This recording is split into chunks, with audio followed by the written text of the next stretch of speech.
একটা সত্যি কথা বলবেন, এই অনেকে এর ভিতরে ওই আখ ফেড়ি ওর ভিতরে স্যাকারিন ঢুকোয়, এ কি আপনি জানেন? না, শুনেছি আমি।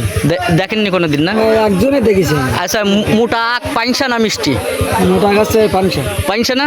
তাহলে সে কি গুড়ির মতন মিষ্টি হবে? না, তা কোনদিন হয়তো। আচ্ছা, তাহলে তার ভিতরে কি থাকতে পারে? ও সে পাইল দিতে সাকেন দেওয়া থাকতে পারে। আচ্ছা, আপনারা দেখতে পাচ্ছেন যে মোটা আখগুলো আছে তার ভিতরে কিন্তু স্যাকারিন থাকে। জানেন যে অনেকে দেখো আপনারা এইগুলো মিষ্টি হবে শিখুন না। আচ্ছা, বানান দেখে এই যে দেখেন সিস্টেম,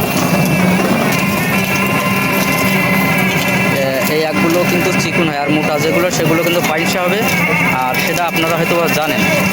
এটা আপনার সিস্টেমটা অনেক ভালো লিগে। এই যে কোটিং জিনিস বলো, কোটিং জিনিস ইউটিউবে ছড়াই দেবেন। তাই না?